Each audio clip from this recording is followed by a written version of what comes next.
My girlfriend posted single girl summer loading.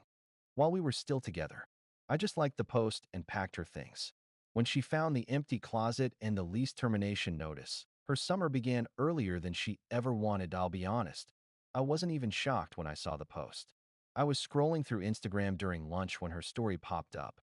Single girl summer loading, with sparkly emojis and a song about being free and independent blasting in the background. The thing is, we were very much still together. Living together. Sharing rent. Sharing a life? Or at least, I thought we were. At first, I stared at it thinking maybe it was some kind of dumb trend, maybe just a joke. But then I checked the comments. Her friends were hyping her up with stuff like, Yas Queen. And finally, about time you dumped him. One even tagged her in a Girls Trip 2025 post with champagne emojis. That told me everything I needed to know. Here's the kicker. She didn't delete it. Not right away. She left it up for hours, soaking in the attention, letting people assume what they wanted. And me? I didn't text her, didn't call, didn't argue. I just liked the post. The same way you'd like a random picture of a cat or a beach sunset. Just one tap. And then I got to work. When I got home, I grabbed boxes and trash bags and started packing up all her stuff. Clothes, makeup, hair tools, the dozens of shoes that always ended up scattered across the floor. Everything went neatly into storage bins I rented that same afternoon. I even labeled them because I'm not a monster. By the time I was done, the closet was empty. Drawers too. I left only her toothbrush, sitting alone in the holder, like a punchline. Then I called the leasing office. Explained that I'd like to terminate early, since the lease was in my name only. Something she always said was annoying and controlling. It wasn't even a discussion. Papers signed, lock changed. Done. That evening, when she came back from whatever girl boss activity she was doing, she walked into an apartment that no longer looked like hers. No clothes in the closet. No shoes by the door. No hair straightener burning a permanent mark on the bathroom counter. She froze. Looked at me. Looked at the empty space. And then she saw the paper on the counter. Notice of lease termination, with her name crossed out. Her voice cracked. What did you do? I just smiled and said, your single summer came early. Don't worry, your stuff is safe in storage. I'll text you the address. Her face went pale. For once, she didn't have some sarcastic comeback or dramatic speech ready. Just silence. And that silence was louder than any fight we ever had. The night she came home to an empty closet, she barely spoke. She sat on the edge of the couch. Well, technically my couch, since I'd bought all the furniture, and kept staring at the lease termination papers like if she stared long enough, the words would change. Eventually, she whispered, are you serious right now? I didn't look up from the laptop where I was finishing some work. You're the one who declared yourself single. I just figured I'd help speed things along. She flinched. It was a joke. I raised an eyebrow. You left it up for hours. You let your friends cheer you on like you'd already dumped me. That wasn't a joke. That was a preview. Her eyes darted, like she was trying to find a good excuse on the spot. Finally, she said, I wanted attention. That's all. It doesn't mean I don't love you. I laughed. Not a mean laugh, just the kind that comes when you realize the truth is so much simpler than the lies you've been fed. You wanted attention, and you got it. Congratulations. But you forgot something important. Attention isn't free. You wanted to play single on Instagram? Then you can live single in real life. Her face tightened. So you're really ending this? Over a post. I closed my laptop and stood up. It wasn't just a post. It was the mask slipping. And trust me, once you've seen the mask fall, you can't unsee it. She opened her mouth, then shut it again. For once, she didn't know what to say. I walked past her, grabbed my jacket, and headed toward the door. You've got until tomorrow afternoon to pick up the storage key. After that, I'm donating whatever's left. The next morning, I woke up to about 30 missed calls and twice as many texts. Some were from her, others from her friends. Apparently, the screenshots had already started circulating. Remember how I liked her post instead of fighting? Yeah, that little action had people asking questions. Why would he like that if they're still together?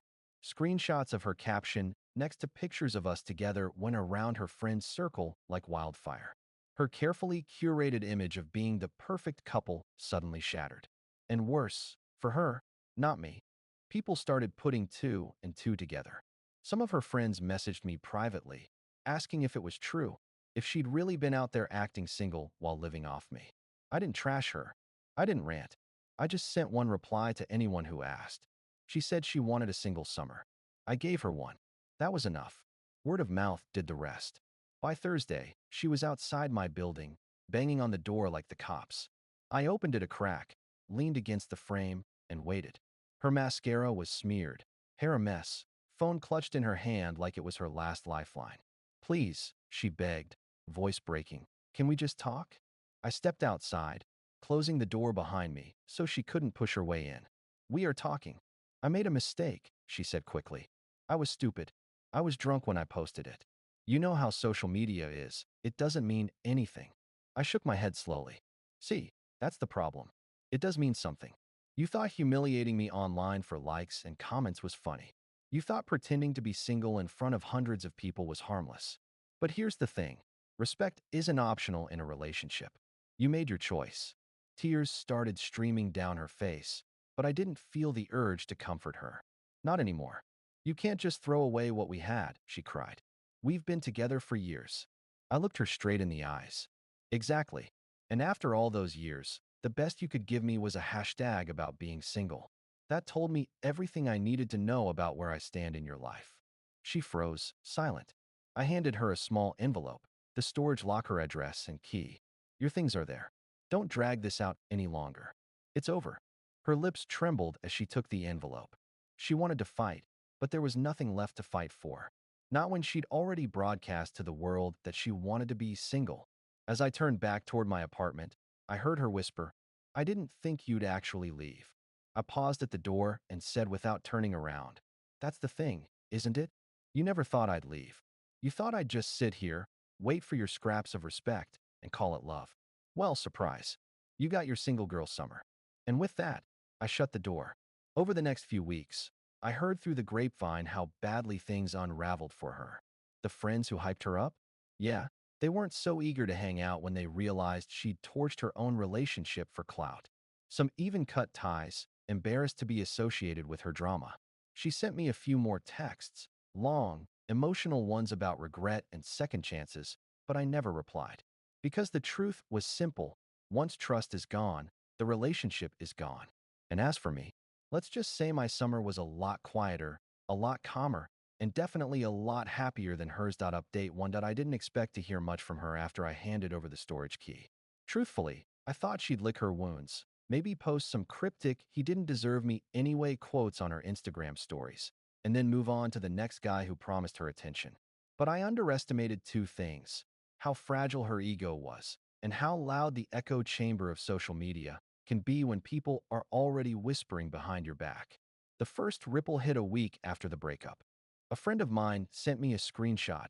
Apparently, she'd gone on a rant in her Instagram stories about me, painting herself as the victim. She wrote things like, imagine getting dumped over a joke, and some men can't handle strong women having fun. She even sprinkled in a few sad selfies, complete with captions like healing and trust no one. It might have worked if not for the receipts. People still had screenshots of her original single girl summer loading post. Some even shared my petty but effective like on it. In her attempt to flip the script, she accidentally reminded everyone that she'd been the one who declared herself single first. Her narrative crumbled faster than I expected. Friends she thought were loyal stopped engaging with her stories. The comments under her older photos filled with passive-aggressive remarks. Didn't you clown your own relationship for likes? And strong women don't need to humiliate their partners online. She blocked half her circle within days. Meanwhile, my life was surprisingly peaceful. I didn't realize how much energy I'd wasted over the last year trying to keep her happy, buying little gifts, planning trips, reassuring her constantly. Now that I didn't have to pour my time into someone who treated me like background noise, I suddenly had space to breathe. I started hitting the gym more, picking up old hobbies, even reconnecting with friends I'd neglected. For the first time in a long time, my apartment felt like a sanctuary instead of a stage where I had to keep performing for her approval. And then came the kicker. 2 weeks later, my brother invited me to a barbecue. I went, not thinking much of it. When I walked in, I noticed whispers and side glances from a few people. One of my cousins pulled me aside and said, Dude, you've seen her TikTok, right? I hadn't. I didn't even have TikTok installed. But apparently, She decided to rebrand herself as some kind of relationship advice guru. The irony was almost too much. Her videos went something like this: tearful monologues about how men can't handle confident women, followed by dances with captions like, "When he dumps you, but you're still the prize." Except here's the problem: her audience wasn't buying it. Comment sections lit up with people calling her out. Some women even tagged me directly in her posts, asking if the story she was telling was true. I never responded, but the silence spoke volumes. The internet has a funny way of magnifying your worst decisions. For her, that single girl summer caption turned into a brand she couldn't escape. Every time she tried to move past it, someone reminded her, "Aren't you the girl who torched her relationship online for attention?" By the third week, she cracked. It was a Friday night when my phone buzzed with a long, desperate text from her. She wrote, "I can't stop thinking about what I did. I ruined everything. I miss you so much. Please, can we just talk? I promise I'll change. I just want us back." I stared at it for a long time. I won't lie. It tugged at me for a second. Not because I wanted her back, but because I remembered the girl I'd first fallen for before all the drama. For a moment, I almost pitied her. But then I thought about all the times she'd made me feel small. The little digs about my job, the comparisons to her friends' boyfriends, the constant need for validation from strangers online. And I realized, I didn't miss her. I missed the version of her I thought existed, the one I kept hoping would show up, but never did. So I typed one sentence back. "You wanted a single summer. You got one." And then I blocked her. I figured that would be the end of it. But if anything, it was just the beginning of her unraveling. The following week, I heard from mutual acquaintances that she'd shown up drunk at a party and tried to corner one of my friends, begging him to tell me she was sorry. Another time, she apparently called my mom. Yes, my mom, sobbing about how she'd made the biggest mistake of her life. My mom, bless her heart, told her plainly, "You disrespected my son in public. What did you expect? He deserves better." That story alone made my entire weekend. By the end of the month, she'd lost more than just me. Her reputation was in tatters, her friendships strained, and her attempts at being an influencer had backfired spectacularly. As for me, I was already looking forward. Life had a strange way of balancing itself out. While she was spiraling online, I'd started seeing someone new, someone low-key, kind, and refreshingly uninterested in broadcasting every detail of her life for strangers' approval. I didn't flaunt it. I didn't post cryptic captions or selfies designed to rub it in her face. I simply moved on, quietly and happily. And in the end, that was the best revenge of all. Because while she kept chasing validation from an audience that only remembered her worst moment, I found something better. Peace. That final update that I thought I had closed the book on her. After all, blocking her number and moving on felt like the cleanest way to reclaim my peace. But as with many things in life, just because you've walked away doesn't mean the chaos is done with you. The first hint came from an unexpected source, LinkedIn. One morning, while sipping my coffee before work, I opened my notifications and saw a post from one of her old coworkers. It was a long, vague rant about team members who overshare personal drama on company time. They didn't name her, but the comments did the heavy lifting. Someone tagged her directly, asking if the post was about her. Turns out, she'd been carrying her heartbreak into the office, crying at her desk, ranting about me to anyone who'd listen, even trying to use work computers to post TikToks about her toxic ex. Management didn't take kindly to it. By the end of that week, she was on performance probation. That's when the texts started coming in again, from numbers I didn't recognize. Burners, friends' phones, even a spoofed email address that pretended to be her cousin. All of them variations of the same desperate theme. "Please, just talk to me. I'm sorry. I need you." I ignored them all. But the universe has a dark sense of humor. 2 weeks later, I ran into her at the grocery store. She looked nothing like the polished Instagram queen I remembered. Her hair was unkempt, her eyes red, and she was wearing sweatpants that looked like they hadn't been washed in days. When she saw me, she froze. Then, without warning, she walked right up and whispered, "Please, can we just go home?" Her voice cracked on the word home, like she still believed we had won. I simply shook my head and replied, "We don't have a home anymore." Then I walked away. It was harsh, but it was honest. From that point on, she doubled down online. If you've ever seen someone self-destruct in real time, you know how ugly it can get. Her Instagram turned into a mix of pity-bait posts and thinly veiled subtweets about me. Things like, some men don't know how to handle a real woman, or never let anyone dim your light. But each post got fewer likes than the last. Her followers weren't inspired anymore. They were tired. Then came the final nail. Screenshots leaked. One of her friends, though clearly not much of a friend, shared a private group chat where she admitted that her original single girl summer post had just been for attention. She bragged about how it wasn't serious and how she didn't think he'd actually leave. She even wrote, "He's too nice to walk away. He'll always come back." That was the death blow. The comments turned brutal. Strangers mocked her arrogance, friends ghosted her, and her influencer dreams evaporated overnight. Meanwhile, my life was climbing in the opposite direction. The woman I had started seeing quietly turned out to be the kind of partner I didn't think existed anymore. Supportive, grounded, funny in ways that didn't rely on embarrassing me. She celebrated my wins, comforted me on rough days, and, most importantly, didn't need the whole world's validation to feel alive. We weren't flashy. No dramatic declarations, no stage selfies. Just dinners, late-night conversations, and small moments that felt real. The exact opposite of what I'd endured before. For the first time in years, I felt steady. The last time I heard from my ex, it wasn't directly.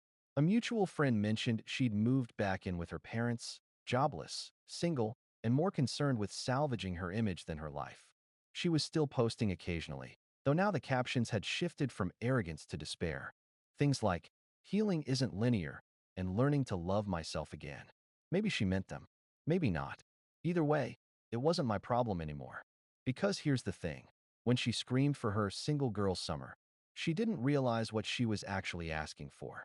She thought it would be all rooftop parties, DMs full of admirers, and carefree fun.